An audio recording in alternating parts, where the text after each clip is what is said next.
હાલમાં મિત્રો વધુ એક ચક્રવાત ત્રાટકશે, 70ની ઝડપે પવન ફૂંકાશે. આ રાજ્યોમાં થશે ભારે વરસાદ, જાણો નું અપડેટ. બંગાળની ખાડીમાં લો પ્રેશર ઝોન સર્જાઈ રહ્યું છે.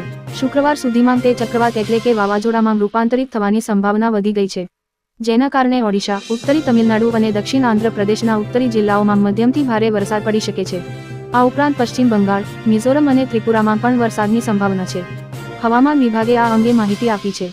શું કહ્યું હવામાન વિભાગે? હવામાન વિભાગે જણાવ્યું હતું કે દક્ષિણ પશ્ચિમ બંગાળની ખાડી પર ચક્રવાતી પરિભ્રમણના પ્રભાવ હેઠળ ઉત્તર તમિલનાડુ અને દક્ષિણ આંધ્રપ્રદેશના દરિયાકાંઠે બંગાળની ખાડી પર એક લો પ્રેશર ઝોન સર્જાયું છે.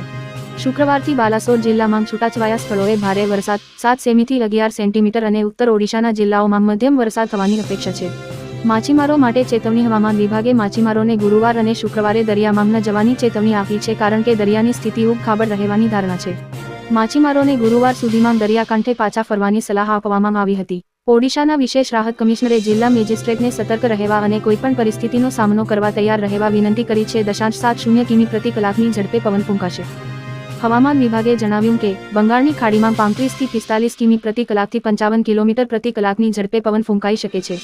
તે ધીરે ધીરે બંગાળની ખાડીમાં 40 થી 50 કિમી પ્રતિ કલાકની ઝડપે 60 કિલોમીટર પ્રતિ કલાક સુધી વધશે. વિભાગે જણાવ્યું કે શુક્રવાર સવારથી 50 થી 60 કિલોમીટર પ્રતિ કલાકની ઝડપે પવન ફૂંકાશે અને તે 70 કિલોમીટર પ્રતિ કલાકની ઝડપે પહોંચી શકે છે. આકરી ગરમી 26 મે સુધી ચાલુ રહેવાની શક્યતા. હવામાન વિભાગ ઉત્તર પશ્ચિમ ભારત, ઉત્તર મધ્યપ્રદેશ અને ગુજરાતના મેદાની વિસ્તારોમાં આગામી 5 દિવસ સુધી હળવાથી ગંભીર સુધીની ગરમીની લહેર ચાલુ રહેવાની ધારણા છે. હવામાન વિભાગે બુધવારે આ જાણકારી આપી. હવામાન વિભાગના બુલેટિનમાં કહેવામાં આવ્યું છે કે 22મી 26 મે સુધી પશ્ચિમ રાજસ્થાન, પંજાબ, હરિયાણા, ચંદીગઢ, પૂર્વી રાજસ્થાન અને પશ્ચિમ ઉત્તર પ્રદેશ અને ઉત્તર પશ્ચિમ મધ્યપ્રદેશ અને દિલ્હીના અલગ અલગ વિસ્તારોમાં ગરમીની લહેર ચાલુ રહેશે.